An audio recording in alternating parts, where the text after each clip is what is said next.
Magprito tayo ng lumpia, 5 piraso lang. Para tipid.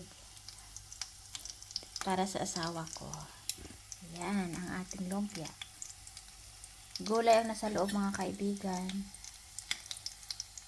Hintayin na lang natin mag-brown. Dahan-dahan lang ang ating apoy para hindi masunog agad. Pero luto na yung ilalim ay loob. Kasi ginigisa ko muna bago ko binabalot. Yan, ganyan ako maggawa ng lumpia.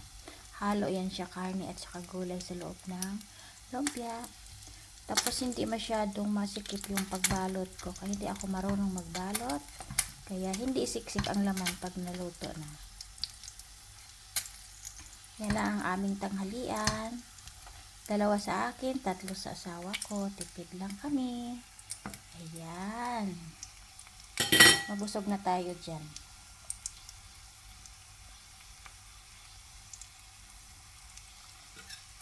Tapos mayroon ako ditong dalawang fish ball. Painit ko na lang kasi tira namin yun kahapon. Para hindi masayang ipainit ang tira. Tapos mashed potato na binilog, bilog ba yan? Basta nakaganyan, tapos iprito na. Ayan, tamang tanghalian namin ng asawa ko.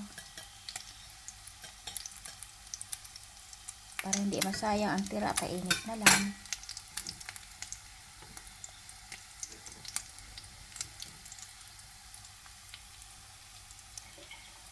Ganyan lang kami, tapos painit-init. Ayan, brown na siya. Brown na ang aking lumpia.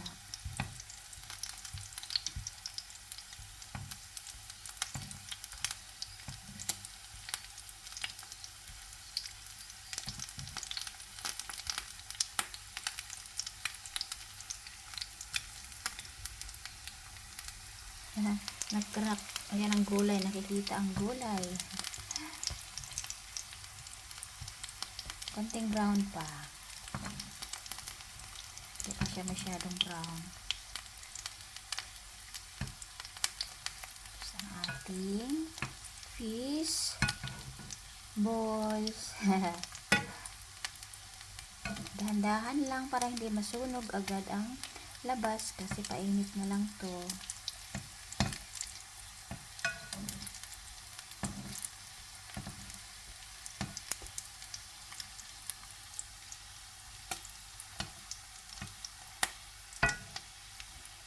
Yan, di masayang ang tira. Kailangan natin kainin sa sunod na araw. Painit-init na lang. Kaya dagdagan na lang ng konti para dadami uli. Ayan ang aking may share. Ang tirang pagkain ay pinapainit ko kinabukasan.